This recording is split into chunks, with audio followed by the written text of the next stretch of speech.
Big TV భక్తి సమాచారం WhatsApp ఛానల్లో జాయిన్ అవ్వండి. అన్ని విశేషాలు ఎప్పటికప్పుడు తెలుసుకోండి. అన్నీ మనకే తెలుసంటే కంగారు, అందుకే ఆవిడికి తెలిస్తే చాలు.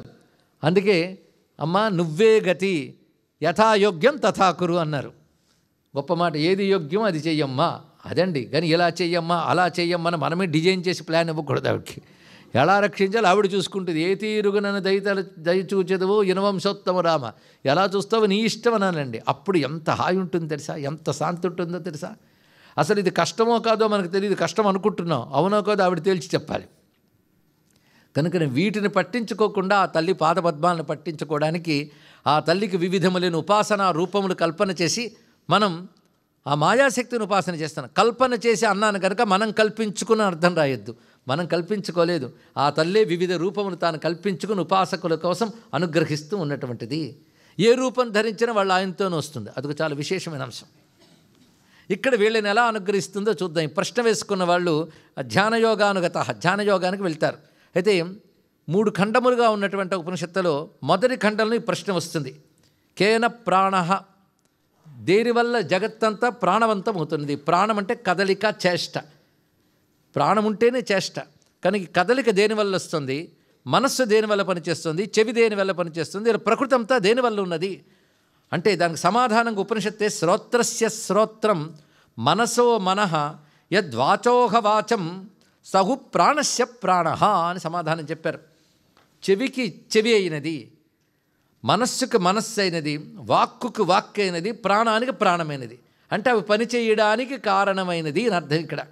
అదేది అంటే తదేవ బ్రహ్మత్వం విద్ధి. ఇది దానినే బ్రహ్మము అంటారు. బ్రహ్మజ్ఞానం అంటే ఇదండి. బ్రహ్మజ్ఞానం అంటే ఎక్కడో మనకు అందరిది అర్థం కానిది. నా పరిధికి ఇంతే అర్థమైంది అంటారు ఒకరు. అంటే వాళ్ళు అంతకంటే ఎదగాలని అనుకోవట్లేదు, అర్థం తెలుసుకోవాలనట్లేదు. This is enough to me అని సర్దుకుపోతున్నారు. కానీ తెలుసుకోవాలని ప్రయత్నం చేయాలండి. ఈ ఉపనిషత్తులోనే ఇహచేదవేది మహతి వినష్టి అని ఒక మాట చెప్పాడు. ఈ జన్మలో తెలుసుకోకపోతే ఎంత ది గ్రేటెస్ట్ లాస్ట్ అన్నారు. ది గ్రేటెస్ట్ లాస్ట్ అది. ఈ జన్మలోనూ తెలుసుకోలేకపోతే ఇంకెందుకు. ఎందుకంటే ఈ జన్మ పేరు ఏమిటి? మానవ జన్మ. మానవ జన్మ ఎన్ని జన్మలు ఎత్తితే వచ్చిందండి. ఈ జన్మలో మన పరమాత్మను తెలుసుకోలేకపోతే మళ్ళీ ఈ జన్మ వస్తుందని గ్యారంటీ ఉందా? కనుక ఇప్పుడు కానీ తెలుసుకోకపోతే మళ్ళీ ఎంత వెనక్కి వెళ్ళిపోతావో. క్యూలో వస్తూ వస్తూ వస్తూ సరిగ్గా కౌంటర్ దగ్గరికి 2-3 ముందు ఉన్నాం. ఇక్కడేదో పొరపాటు చేసి పక్కకు వచ్చేసామా మళ్ళీ వెనక్కి వెళ్ళిపోవాల్సిందే, గుర్తుపెట్టుకోండి. కనుక ఇహచేత్ అవేది మహతి వినష్టి అన్నది ఇదే ఉపనిషత్తు ఇక్కడ చెప్తుంది. ఆ బ్రహ్మమును తెలుసుకోలేకపోతే గొప్ప నష్టం. ఏ బ్రహ్మము? ప్రపంచమంతా నడిపే పరమాత్మ కాదు, నిన్ను నడిపే పరమాత్మ కూడా. అతడే నీ కంటికి కన్ను, చెవికి చెవి, నా నిర్వాకములేమీ కావు. అవి భగవంతుడి యొక్క శక్తి చేతే నడుస్తున్నాయని ఎవడైతే తెలుసుకుంటాడో వాడికి ఇంకా పాపం లేదు, పుణ్యం లేదు, సుఖం లేదు, దుఃఖం లేదు. అటువంటి వాడు ముక్తి పొందుతున్నాడు. కనుకనే తదేవ బ్రహ్మత్వం విద్ధి నేదం యదిదముపాసతే అని మంత్రం అక్కడ చెప్తుంది. అలా చెప్తూ దీనికి సంబంధించి ఒక వృత్తాంతాన్ని, ఒక కథని కేనోపనిషత్తు తెస్తుందండి. ఈ కథని తీసుకుని శివపురాణంలో ఒక అధ్యాయం ఉంది. దాన్ని బేస్ చేసుకుంటూ దేవీ పురాణాల్లో కూడా కథని చెప్పారు. అంటే ఉపనిషత్ కథని పురాణంలో చెప్తున్నాయి. పురాణాల్లో కనబడే అనేక కథలు వేదంలో సూక్ష్మంగా కనబడే కథల యొక్క విస్తార రూపం. ఆ విస్తారం ఇవ్వడం వల్ల మన దగ్గరైపోతాయండి ఆ కథలు. అలాంటి కథలకు మనం ప్రవేశిస్తున్నాం. తా ఇక్షంతాస్మాకమేవాయం విజయో అస్మాకమేవాయం మహిమేతి ఇది ప్రారంభించారు. ఒకప్పుడు దేవతలందరూ కలిసి ఒక విజయాన్ని సాధించారు రాక్షసుల మీద. సాధించి వాళ్ళందరూ ఏమనుకుంటున్నారంటే అస్మాకమేవ అయం విజయ, మా యొక్క విజయమే ఇదంతా. ఆ విజయం తర్వాత ఇంకెక్కడికి వెళ్ళిపోయారంటే అస్మాకమేవ అయం మహిమ, ఈ మహిమ అంతా కూడా అస్మాకమేవ, మా యొక్క మహిమ, మా యొక్క విజయం అని ఆనందపడిపోతున్నారు. ఎప్పుడైతే విజయం సాధించారో సెలబ్రేషను, వాళ్ళు చక్కటి పార్టీ చేసుకుంటున్నారు, వాళ్ళ గొప్పతనాలు వాళ్ళు చెప్పుకుంటున్నారు. ఇక్కడ ఒక చిన్న సూక్ష్మ మంత్రంలో చెప్పిందని అందమైన కథగా పురాణం అందిస్తుంది. దానిలోకి మన సహాయం తీసుకుంటే మరింత బాగుంటుంది. దేవతలు అంటే అగ్ని మొదలైనటువంటి వారు. వీళ్ళందరూ కూర్చుని అనుకుంటున్నారు.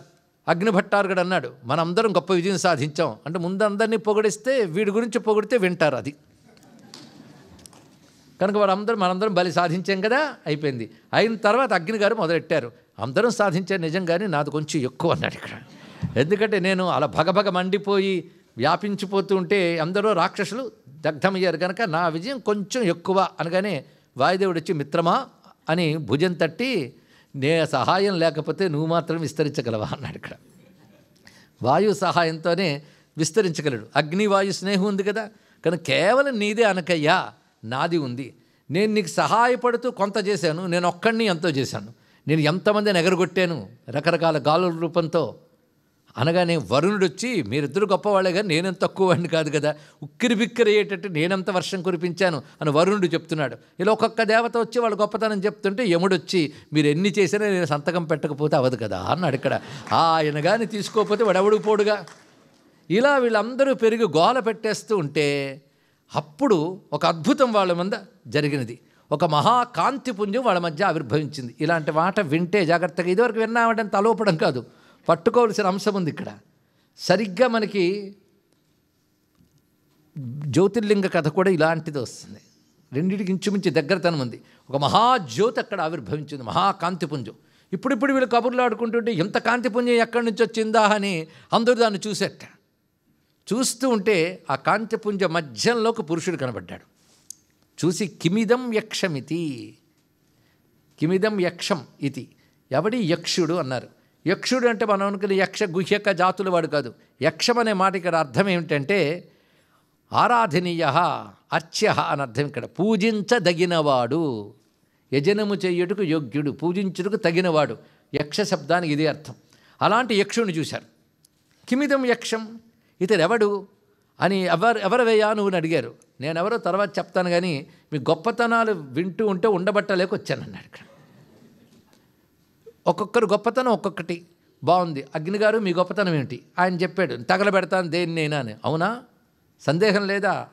మహామహా అరణ్యాన్ని తగలబెట్టగలనయ్యా నేను, సామాన్యం కాదన్నాడు. అవునా, అయితే మీకు ఒక చిన్న పరీక్ష. తస్మై తృణం నిదధావే దేతదేదత్సేవ్యతి. అక్కడ ఒక గడ్డి పరకను వేశాడు. వేసి నీ ప్రతాపం దీని మీద చూపించన్నాడు. ఇది చాలా ఆలోచించవలసిన అంశం అండి. ఎప్పుడూ కూడా గడ్డి పరక అక్కడ వేసి నీ ప్రతాపం చూపించన్నాడు. హో సింతేనా అన్నాడు ఆయన. మహామహా అరణ్యాన్ని దగ్ధం చేయగలిగిన నేనెక్కడ, ఈ గడ్డి పరక ఎక్కడ? అవునా, చూపించైతే ఇబ్బంది లేదు కదా అన్నాడు. అప్పుడు ప్రభావం చూపిస్తే ఈ కించిత్ తగలబెట్టలేకపోయాడండి.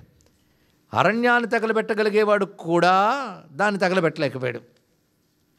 సిగ్గుతో తల వంచుకొని పక్కకు వచ్చాడు. వాయువు వచ్చాడు. ఆయన పని ఎగరగొట్టాడు కదా, దీన్ని ఎగరగొడదామని ప్రయత్నించాడు. కించిత్ కదిలించలేకపోయాడు. సిగ్గుతో ఆయన కూడా పక్కకు వచ్చి నిలబడ్డాడు. ఈ క్యూ పెరుగుతుంది, కైనా పక్కవాడికి బుద్ధి రావట్లేదు. వాడు ఫెయిల్ అయినా నేను మాత్రం సక్సెస్ కానా? చూసారా, అచ్చం మనకు సంబంధించిన కథ కనుక అంత బాగుంటుంది. వరుణుడు వచ్చాడు, తడుపుదామని ప్రయత్నించాడు, వల్ల కాలేదు. యముడు దాన్ని లేకుండా చేద్దామనుకున్నాడు, ఆయన వల్ల కాలేదు. ఎవరి వల్ల కాలేదండి. ఇక్కడ దీనిలో చెప్తున్న గొప్ప సందేశం ఏమిటి అంటే, ఈశ్వరుడు అనుకూలిస్తేనే దేవతలైనా పనులు చేయగలరు. ఈశ్వరుడి శక్తిని ప్రసాదిస్తేనే, ఈశ్వరుడి శక్తిని విత్డ్రా చేస్తే అంత చేసిన దేవతలు కూడా ఏమీ చేయలేరు. ఇందులో మరొక అర్థం ఏమిటి అంటే, వేద భాష ప్రకారం దేవతలు ఎక్కడో లేరు, నీ ఇంద్రియ స్థానాల్లో ఉన్నారు. ఇది తెలుసుకోవాల్సింది. నీ ఇంద్రియ స్థానాల్లో ఉన్నారు. కంటికి సూర్యుడి దేవత, చేతికి ఇంద్రుడి దేవత అంటూ ఏ ఇంద్రియ స్థానాల్లో ఎవరెవరు దేవతలు శాస్త్రం చెప్పిందండి. మహాన్యాసం చేసేటప్పుడు పొరపాటును ఏం చెప్తున్నారో తెలుసుకునే ప్రయత్నం చేస్తే, పొరపాటును ప్రయత్నం చేస్తే అక్కడ మీ అగ్నిర్మే వాచిశ్రిత వాగ్హృదయే హృదయమ్మయి. మొదట అగ్నినే చెప్పారు, వాక్కు.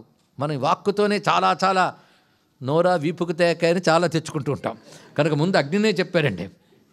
అది ఇక్కడ కూడా దీనిలో సంకేతం ఏంటంటే, నిజంగా అగ్ని అలా చేశాను కాదు, నీ ఇంద్రియ శక్తులు నీవే అని విర్రవీగుతూ ఉన్నప్పుడు ఈశ్వరుడు వివేకాన్ని కలిగిస్తున్నాడు. ఈ కథకది నేత్రస్య నేత్ర ప్రాణస్య ప్రాణ అని చెప్పడంలో దానికి ఈ కథ చక్కటి సంకేత భాష.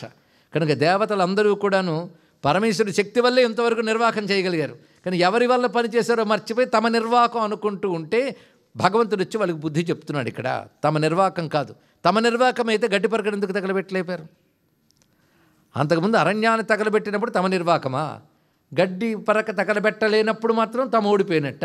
అంటే అప్పుడు ఆ నిర్వాహకము ఈశ్వరుడిదే, ఇప్పుడు చెయ్యలేకపోవడము కూడా ఈశ్వరుడిదే. ఆయన సంకల్పం, ఆయన అనుగ్రహం. ఇది తెలుసుకోవాల్సిన గొప్ప విషయం అండి ఇక్కడ. For more videos like this, subscribe Big TV channel.